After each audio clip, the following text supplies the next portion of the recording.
Have you ever found yourself stuck, endlessly thinking about a task, but never actually starting it? You're not alone. The truth is, waiting for motivation to strike is a losing game. Motivation is fleeting. Sometimes it shows up, but often it doesn't. Successful people don't rely on motivation. They rely on action. Taking action, especially when you don't feel like it, is the key to creating momentum. But how do you get started when your mind is telling you to wait, procrastinate, or avoid? That's where strategy comes in. In this episode, we're diving into 10 powerful strategies designed to help you take action, no matter how much resistance you're facing. These aren't your typical just do it cliches. They're practical, surprising, and, most importantly, effective. Whether you're dealing with a daunting project at work, trying to kickstart a fitness routine, or simply fighting off procrastination, there's a method here for you. So, if you're ready to break through hesitation and finally get things done, let's jump into these actionable strategies. Because sometimes the best way forward is to stop thinking and start doing. Strategy 1. Anti-motivation approach. When it comes to taking action, most people wait for motivation to show up. They tell themselves, "I'll start when I feel ready." The problem? Motivation is fleeting. It comes in waves. Sometimes you feel inspired, but often you don't. Waiting for that perfect moment to strike usually means waiting forever. The harsh truth is that successful people don't wait for motivation. Instead, they build a habit of acting regardless of how they feel. This is where the anti-motivation approach becomes a game changer. The principle is simple, yet powerful. Do the thing you feel resistance toward. Resistance, that inner friction or hesitation, often signals that the task is meaningful or necessary. The Stoic philosopher Marcus Aurelius wisely observed, "The impediment to action advances action. What stands in the way becomes the way."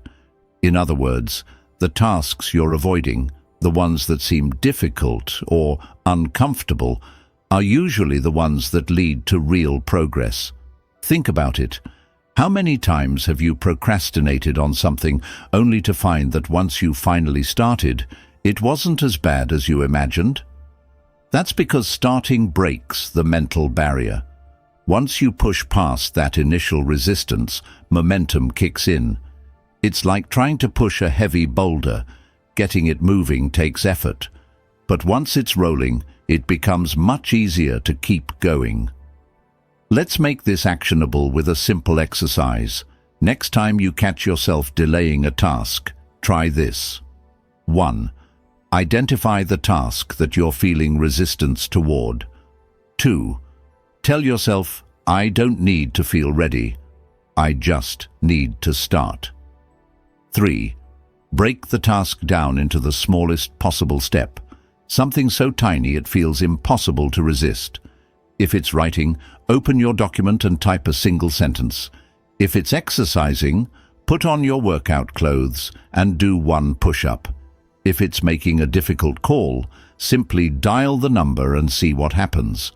The key here is removing the expectation of motivation. You don't have to feel inspired. You don't even have to feel good about starting. All you need is to begin. Action creates its own energy. Once you begin, you'll often find that motivation follows, not the other way around. Another way to frame this approach is to think of action as a muscle. Just as your physical muscles grow stronger with regular use, your action muscle strengthens every time you push past resistance. Over time, what once felt difficult becomes second nature. You'll no longer wait for motivation. You'll act because it's who you are. To reinforce this mindset, remember the words of Seneca. Begin at once to live, and count each separate day as a separate life. This wisdom reminds us that life is happening now, not in some future moment when we might feel more inspired. The opportunity to make progress is always present, even if it doesn't feel comfortable. In summary, the anti-motivation approach is about breaking the myth that you need to feel ready before you start. Resistance is a normal part of any worthwhile endeavor, and pushing through it is what leads to growth. Each time you act despite feeling unmotivated, you're training yourself to become someone who gets things done, no matter the circumstances. Strategy 2. Rejection. Mindset. Fear of rejection is one of the biggest obstacles preventing people from taking action. Whether it's applying for a job, asking for a favor, or starting a new project, the fear of hearing no can lead to hesitation, avoidance, and procrastination. But what if you could shift your mindset and turn rejection into a goal rather than a fear? That's the essence of the rejection mindset strategy. It's not about avoiding rejection, it's about seeking it. At first glance, this might sound counterintuitive. After all, isn't rejection something we're supposed to avoid? Not exactly. The idea is that by deliberately exposing yourself to rejection, you build emotional resilience, reduce the fear of failure, and ultimately increase your chances of success. The more you put yourself in situations where rejection is a possibility, the less power that fear holds over you. Consider this. Imagine you've been postponing making a difficult call, whether it's a business pitch, a sales inquiry, or even a request for help. You're delaying it because you're worried about being rejected. Instead of focusing on the outcome, whether they say yes or no, set your goal to simply make the call and experience rejection. Shift your mindset from "I need to succeed" to "I want to face rejection." This takes the pressure off the result and reframes the act itself as a win. Ironically, when you do this, you'll often find that rejection happens less frequently than you expect. This approach isn't just theoretical. Many successful people have used it in their journeys. One famous example is Jia Jiang, who spent 100 days intentionally seeking rejection by asking for outrageous things, like asking a stranger to borrow $100 or requesting a refill on a burger at a fast food restaurant. Through this experiment, he discovered that rejection wasn't as scary as he once thought, and in many cases, people were surprisingly open to his requests. More importantly, he built the courage to take bold actions without being paralyzed by fear. Here's how to apply the rejection mindset strategy in your life. 1. Set rejection as your goal. Instead of aiming for success, aim to collect rejections. Make it a game. Try to get as many no responses as possible. This removes the emotional weight from rejection and makes it less intimidating. 2.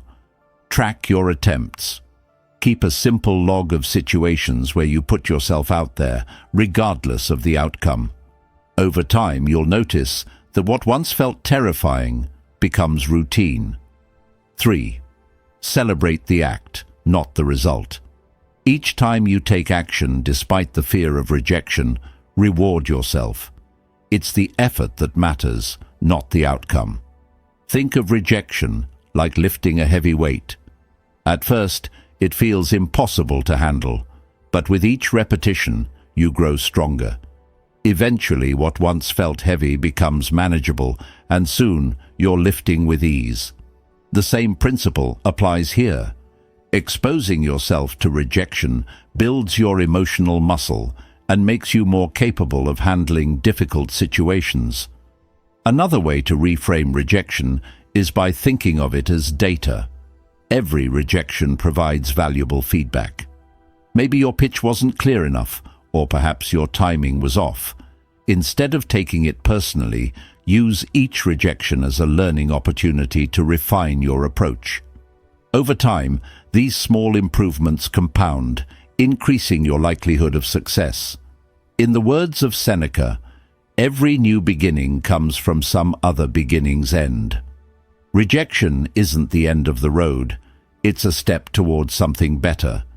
By embracing rejection, you free yourself from the fear that holds you back and open up new possibilities for growth and achievement. So the next time you hesitate because you're afraid of being rejected, remind yourself, rejection is part of the process. Every no brings me closer to a yes. By adopting the rejection mindset, you'll not only take more action, but also develop a level of confidence that few people possess. Strategy 3. Reverse timing. Have you ever noticed how a looming deadline can suddenly push you into action? There's something about the pressure of running out of time that forces us to focus, eliminate distractions, and get things done. That's exactly the principle behind the reverse timing strategy, creating a sense of urgency by setting a countdown timer rather than a traditional deadline. Here's how it works. Instead of thinking, I need to finish this task by the end of the day, you say, I have exactly 30 minutes to complete as much as I can. By flipping the way you perceive time, you activate your brain's natural urgency mode, which helps you focus intensely on the task at hand.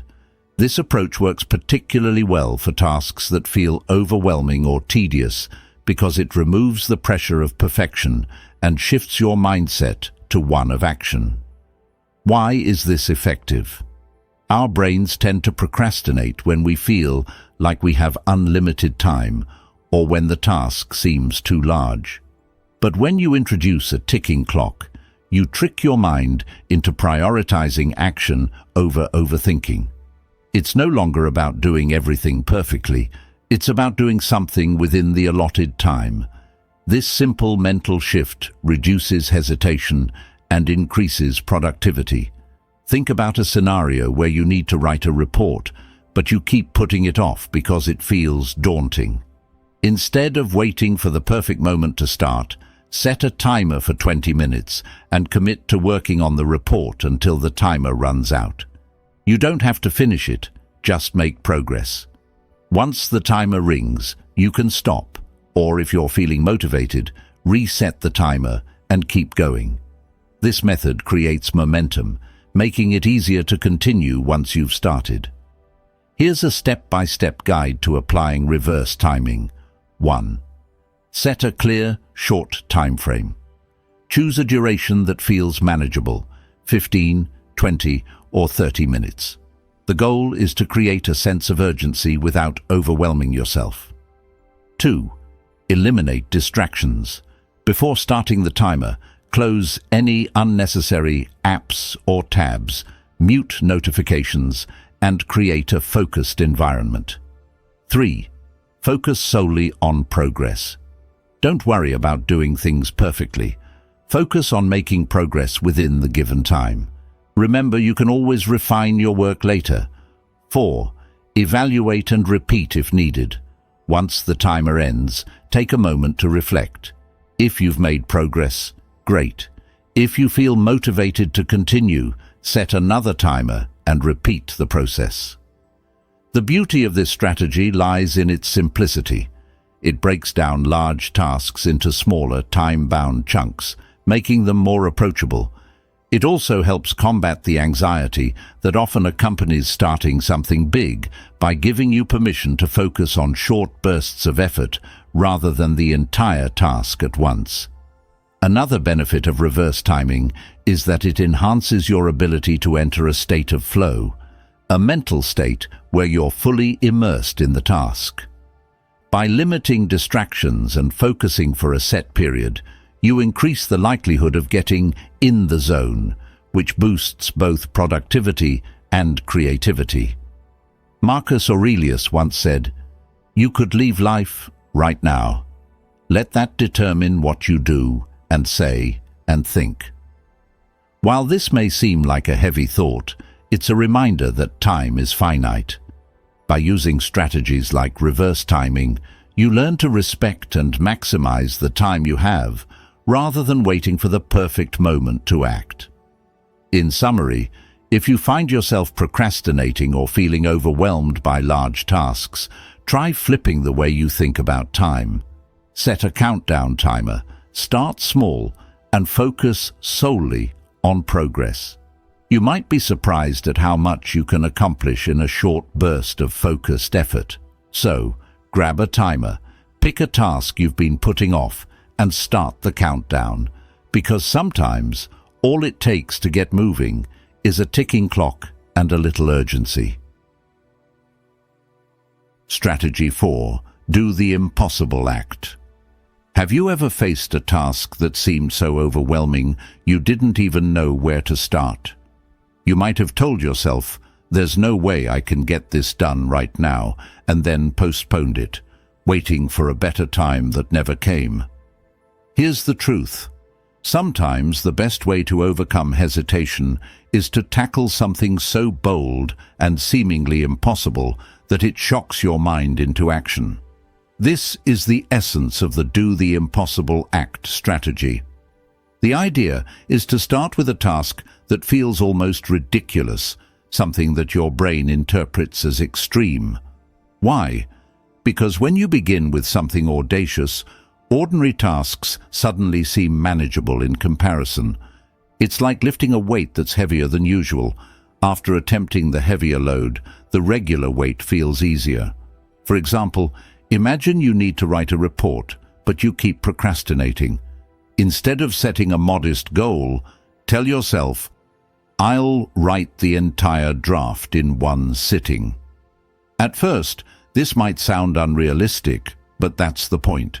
By committing to an impossible or illogical act, you push yourself to take action without worrying about perfection. Even if you don't finish the whole draft, you'll likely make more progress than if you'd stuck to your usual cautious approach. This strategy taps into a psychological principle called overcommitment to trigger flow.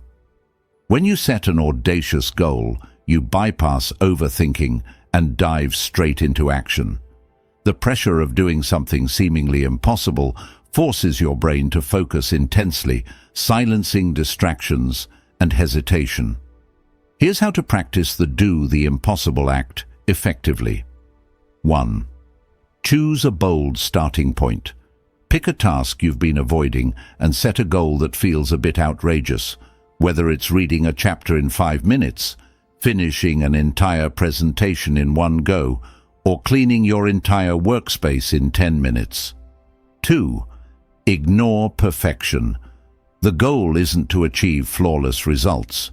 It's to break through the inertia that's been holding you back. You're aiming for momentum, not mastery. 3. Commit fully for a short period. Tell yourself, "I'll give this my absolute best shot for X amount of time." Even if you don't complete everything, you'll make significant progress and, more importantly, build the habit of starting without hesitation. Let's look at an example. Imagine you're learning a new language, and the thought of mastering hundreds of vocabulary words feels overwhelming. Instead of slowly working through a few words a day, set an audacious goal. "I'll memorize 50 words in 30 minutes. Even if you don't hit the exact target, you'll likely memorize far more than you would have, using a slower, more cautious approach. The beauty of this strategy is that it changes your perspective. By starting with something bold and challenging, you remove the pressure to be perfect and focus on action instead.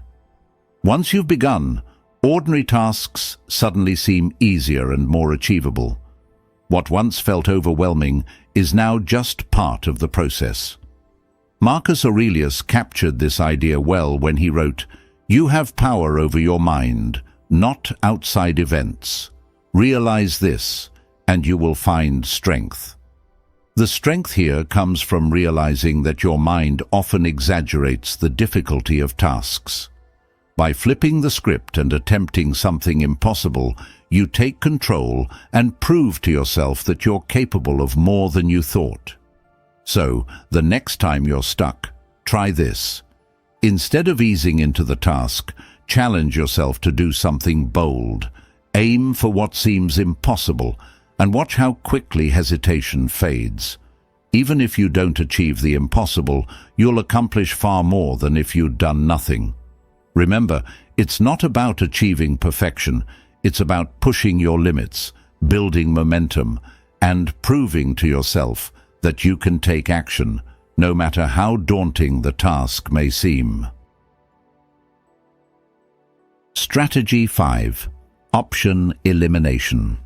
Have you ever sat down to start a task only to find yourself distracted by countless other options, different tabs on your browser, endless apps on your phone, or even the sudden urge to reorganize your workspace? The truth is, too many options create decision fatigue, making it harder to focus and take action. That's why the option elimination strategy is so effective. It's about simplifying your environment and reducing choices to force yourself into action. When you have fewer options, your mind naturally becomes more focused. Think of it like this. If you're standing in front of a buffet with dozens of dishes, it's harder to decide what to eat compared to when you're given a single, well-prepared meal. The same principle applies to tasks. The more choices you have about how or when to start, the more likely you are to procrastinate. The key to option elimination is to intentionally limit your choices, making it easier to take action by reducing the number of possible distractions. This doesn't mean eliminating everything. It means narrowing down the tools, environment, and decisions to only what's essential for the task at hand. Here's a practical approach to applying this strategy. 1. Choose your primary tool and stick to it. If you're writing, use only your writing tool. Close all other tabs, apps, or software. If you're working on a presentation, open only the necessary files and resources. By eliminating everything unrelated, you create a distraction-free environment that encourages deep focus. 2. Set clear priorities. Before starting, decide on one specific task to focus on. Instead of thinking, "I need to work on this project," break it down into a single actionable step like, "I'll draft the introduction." By narrowing your focus, you reduce overwhelm and increase clarity. 3. Create a minimal workspace. Cluttered spaces lead to cluttered minds. Clear your desk of unnecessary items, leaving only what you need to complete the task. This simple act sends a powerful signal to your brain. It's time to focus. Let's look at an example. Imagine you're working on a report, but every time you sit down, you end up switching between checking emails, scrolling through social media, and researching unrelated topics. Instead of letting yourself be pulled in multiple directions, eliminate your options. Close all tabs except your word processor. Put your phone in another room and tell yourself, "For the next 30 minutes, my only option is to write." You'll be amazed at how much more productive you become when distractions are removed. This strategy is particularly effective because it reduces what psychologists call cognitive load, the mental effort required to process information. When you have too many options, your brain has to work harder to decide where to focus, which leads to fatigue and avoidance. By limiting your choices, you free up mental energy to focus on what truly matters. Getting started. Marcus Aurelius once wrote, "If you are distressed by anything external, the pain is not due to the thing itself, but to your estimate of it, and this you have the power to revoke at any moment." This wisdom applies perfectly to distractions. External distractions don't control you unless you allow them to. By eliminating unnecessary options, you take control of your environment, reduce stress, and create a mental space conducive to action. In summary, option elimination is about simplifying your environment and focusing your attention on what's important. The fewer choices you have, the easier it becomes to act. The next time you feel overwhelmed or distracted, take a moment to eliminate unnecessary options and watch how quickly you gain clarity and momentum. So, clear your space, narrow your focus, and give yourself only one option to start. Strategy 6. Ask for self-permission. Sometimes the biggest barrier to action isn't the task itself, it's the inner dialogue that keeps us stuck. We overthink, question our abilities, and delay starting because of an invisible resistance in our minds. What if, instead of battling that voice, you could bypass it entirely by doing something as simple as asking yourself for permission to start? The ask for self-permission strategy is exactly what it sounds like. Verbally or mentally, asking yourself for permission to begin a task. This simple act creates a mental shift, turning hesitation into an intentional choice.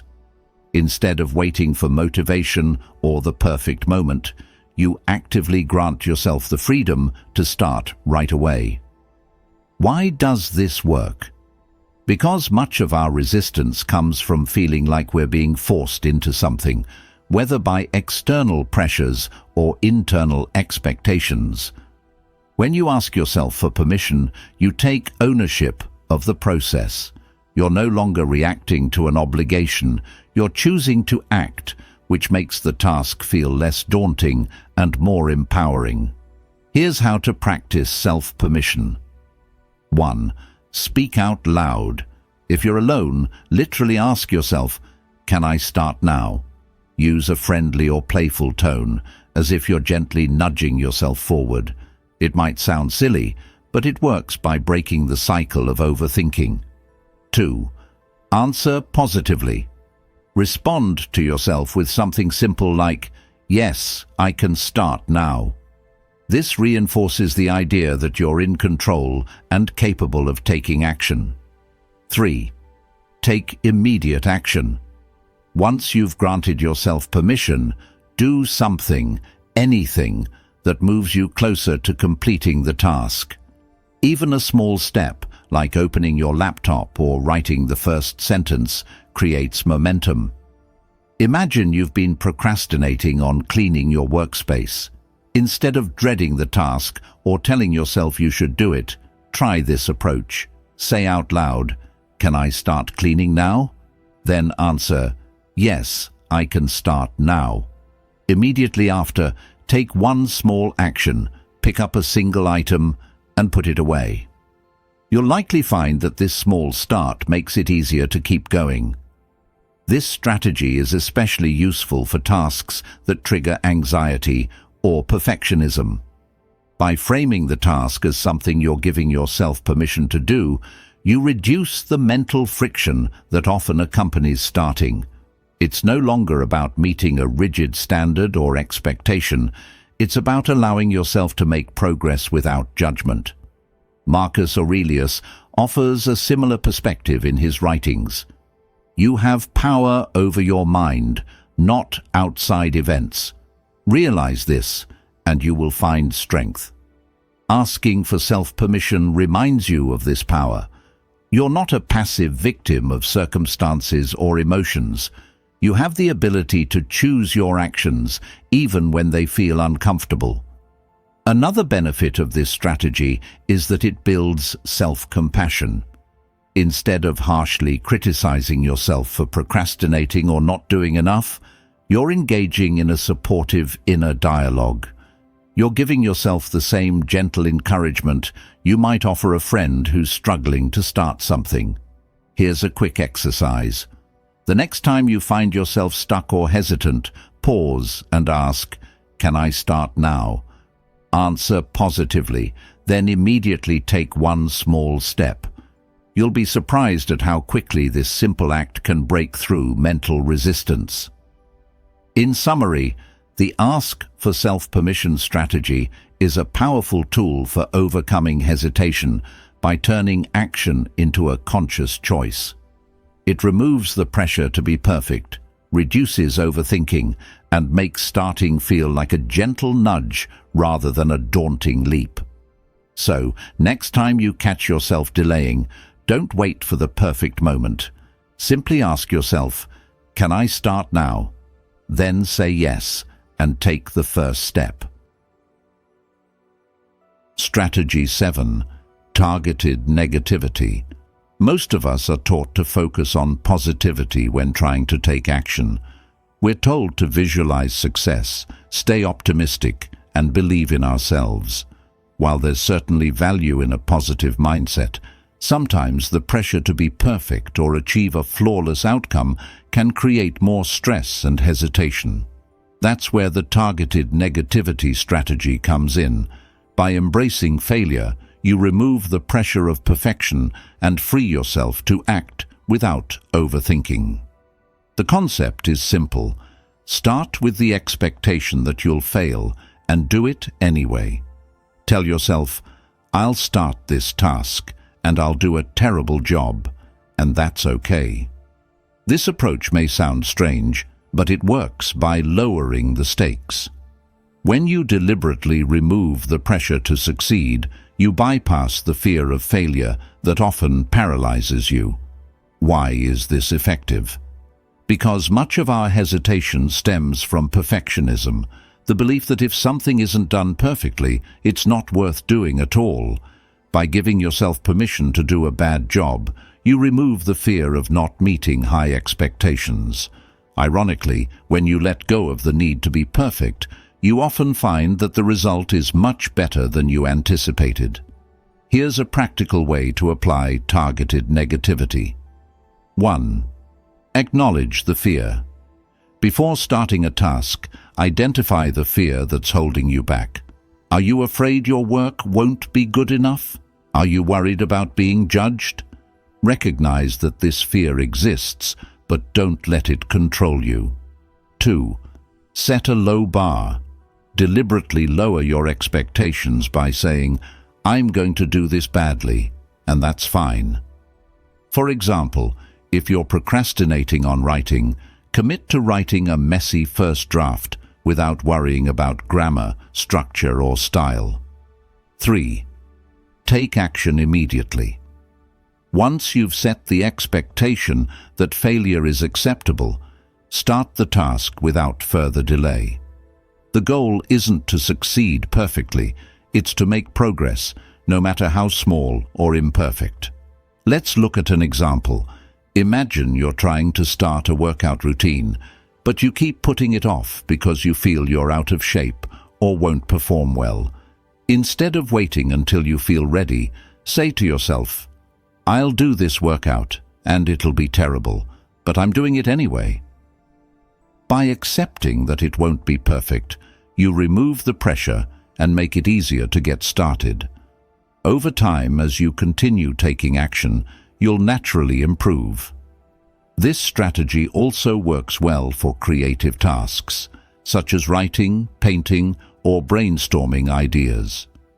The fear of creating something subpar can often block your creativity, but when you start with the mindset that it's okay to produce something imperfect, you open the door to exploration and learning. As Seneca once said, we suffer more in imagination than in reality. The fear of failure is often worse than the failure itself. By intentionally embracing the possibility of doing a poor job, you strip away that fear and allow yourself to act freely. Over time, this practice builds resilience and reduces your sensitivity to criticism, both from others and yourself. Another benefit of targeted negativity is that it helps you maintain momentum. Once you start, you'll often find that your initial effort wasn't as bad as you imagined, and even if it was, you've already made progress, something you wouldn't have achieved if you had waited for perfect conditions. Here's a quick exercise. The next time you're hesitating on a task, deliberately tell yourself, I'll do this and I'll fail miserably, and that's okay. Then start immediately. The goal isn't to fail forever, It's to reduce the psychological burden of needing to succeed perfectly on your first attempt. In summary, the targeted negativity strategy flips the traditional advice of aiming for perfection. By embracing the possibility of failure, you free yourself from the chains of overthinking and hesitation. Remember, action is what matters, not perfection. Once you start, you can always improve along the way. So, when you find yourself stuck, don't wait for everything to be perfect. Tell yourself, I'll start, and if I fail, I fail. But at least I'll have started. Then take the first step. Because sometimes the best way forward is to embrace imperfection. Strategy 8. Surprise element. Routine can be comforting, but it can also become one of the biggest obstacles to action. When we follow the same patterns day in and day out, tasks can start to feel monotonous, dull, and uninspiring. Over time, this leads to procrastination and resistance. The surprise element strategy helps combat this by introducing spontaneity into your approach, making tasks feel fresh and engaging again. The idea is to break out of your usual routine by spontaneously diving into a small part of the task without prior planning. This unexpected approach catches your brain off guard, stimulates creativity, and removes the mental buildup that often accompanies a task you've been dreading. Think of it like jumping into a cold pool. If you stand at the edge, overthinking how cold the water will be, it becomes harder to take the plunge. But if you surprise yourself by jumping in without hesitation, you bypass the resistance and adapt quickly. Similarly, surprising yourself by starting a task without the usual mental preparation can trigger immediate action. Here's how to apply the surprise element strategy. 1. Pick a random starting point. Instead of approaching a task in your typical sequence, choose a small random part of the task and start there. For example, if you're writing an article, don't start with the introduction. Pick a middle section or even a conclusion and begin writing. 2. Avoid over-planning.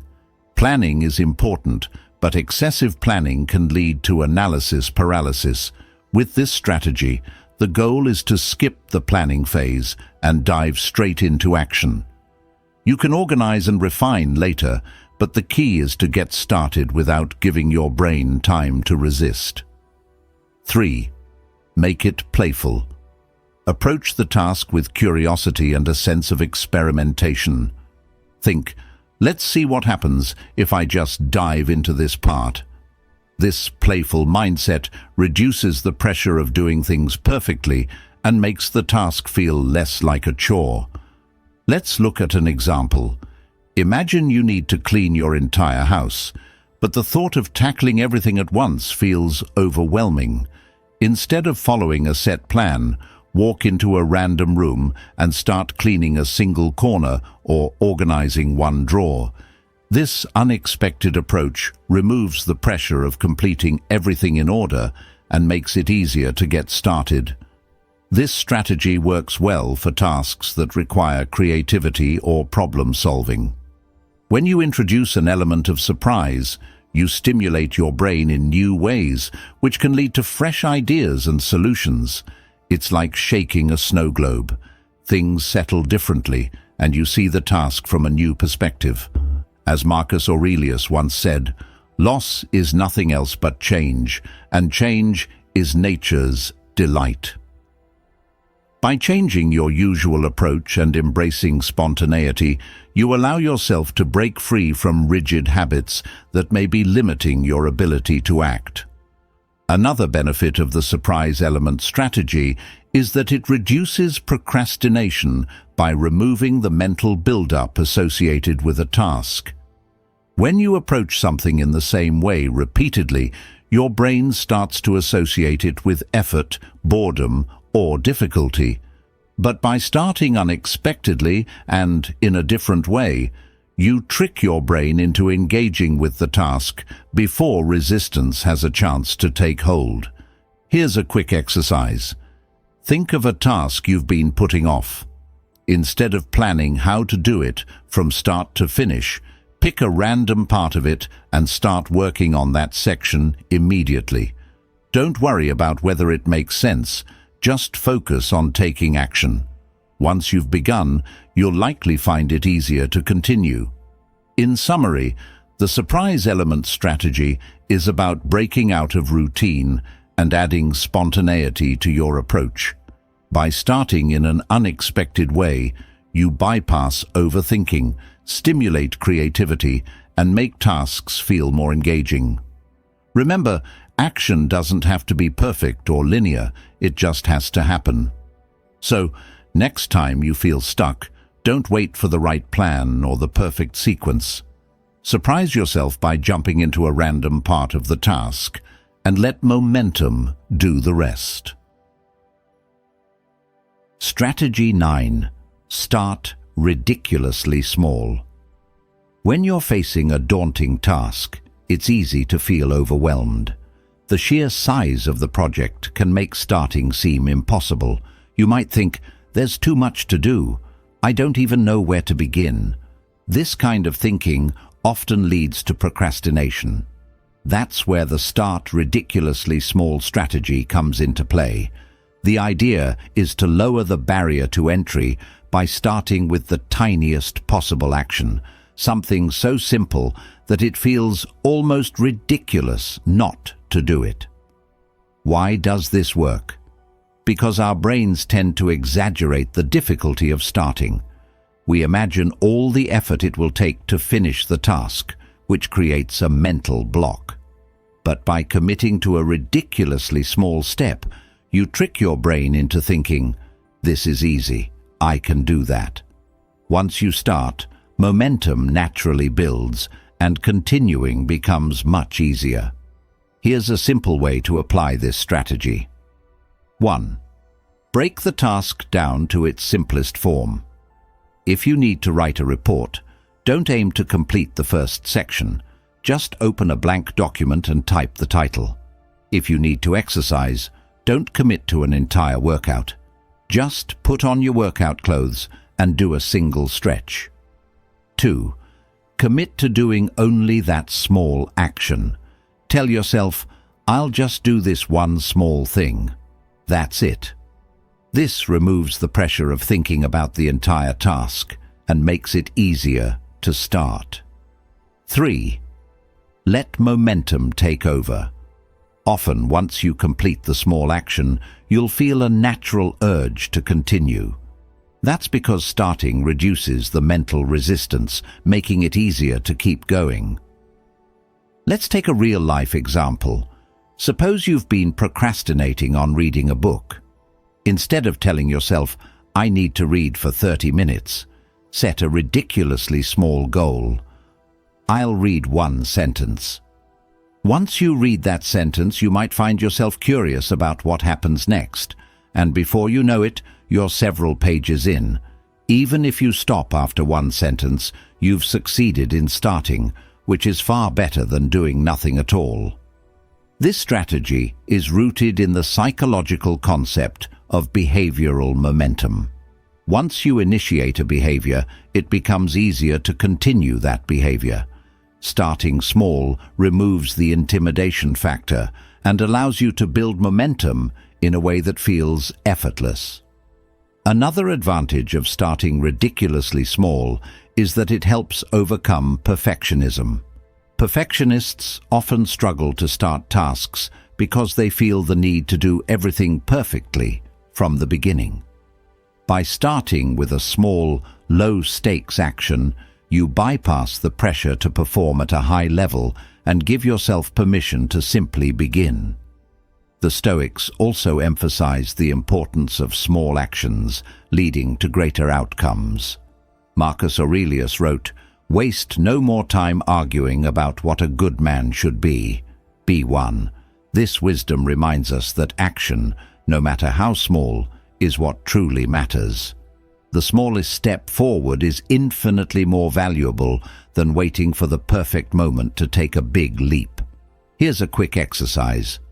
Think of a task you've been putting off. Then ask yourself, what's the smallest possible action I can take right now? It should be so easy that it feels almost laughable. Do that one thing. Once it's done, ask yourself if you want to continue. You might be surprised at how often you'll feel motivated to keep going. In summary, the start ridiculously small strategy is a powerful way to overcome inertia and procrastination by lowering the barrier to action. By focusing on tiny, manageable steps, you remove the intimidation factor and build momentum effortlessly. Remember, the key isn't to finish everything at once. It's to start, no matter how small the step may seem. So, the next time you feel overwhelmed by a task, don't wait for motivation or the perfect plan. Start ridiculously small and let that tiny action be the spark that gets you moving. Strategy 10. Be someone else. Sometimes the hardest part of taking action is getting out of your own head. You might feel stuck because of self-doubt, perfectionism, or simply the fear of failure. When your internal dialogue is full of limiting thoughts like, "I'm not ready," or "What if I mess this up?"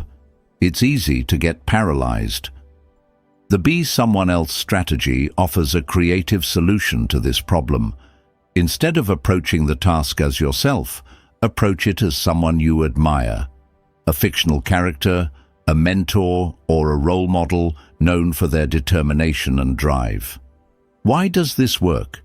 Because when you take on the mindset of someone else, you bypass your usual limiting beliefs and adopt a more empowered perspective. You're no longer weighed down by your personal fears or doubts. Instead, you're acting as someone who's confident, capable, and decisive. This shift in mindset can be incredibly freeing and often leads to surprising bursts of productivity. Here's how to use the Be Someone Else strategy. 1. Choose your role model. Think of someone who embodies the qualities you need right now, whether it's a historical figure, a fictional hero, or even a friend you admire. For example, if you're struggling with procrastination, you might choose a character like Sherlock Holmes, who is known for his focus and quick action. 2. Ask, what would they do? Once you've chosen your role model, approach the task by asking yourself, what would this person do in my situation? For instance, if you're hesitant to start a presentation, imagine how a charismatic speaker like Steve Jobs would handle it. By shifting your focus to their mindset, you detach from your personal fears and gain a sense of clarity. 3. Act accordingly. After asking what your role model would do, commit to taking action as if you were them. Don't overthink, just act. This playful approach reduces the emotional weight of the task and makes starting feel less intimidating. Let's consider a real-world example.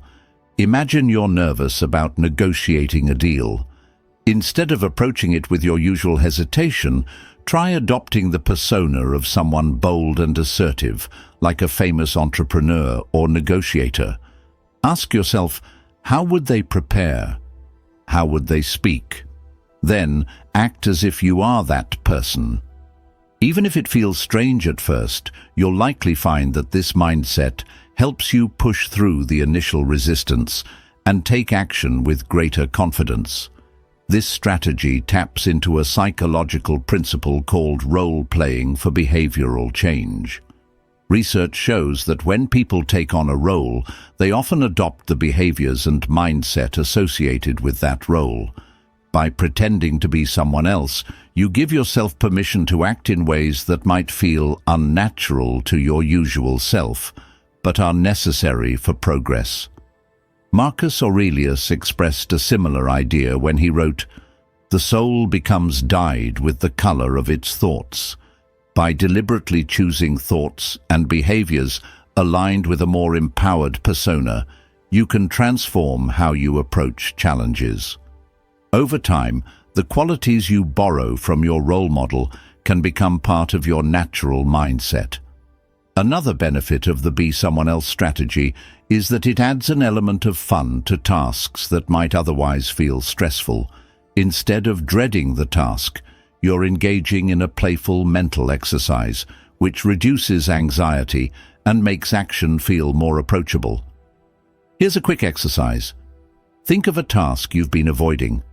Now choose a role model who would handle that task effortlessly. Close your eyes, imagine yourself as that person, and ask, what would they do right now? Then, act immediately, without second-guessing yourself. Even if you don't fully believe it at first, acting as if can help you build momentum and break free from hesitation. In summary, the Be Someone Else strategy leverages the power of imagination to help you take action. By temporarily stepping into the shoes of someone confident and capable, you bypass your usual fears and self-doubt, making it easier to start. Over time, you'll find that the qualities you admire in others begin to show up naturally in your own behavior. So, the next time you feel stuck, don't approach the task as yourself. Instead, channel the mindset of someone you admire and ask, what would they do? Then act accordingly, because sometimes all it takes to move forward is a little imagination and a change in perspective. Taking action is rarely about waiting for the perfect moment or feeling 100% ready. It's about learning how to push through resistance, break down mental barriers, and create momentum, even when you don't feel motivated.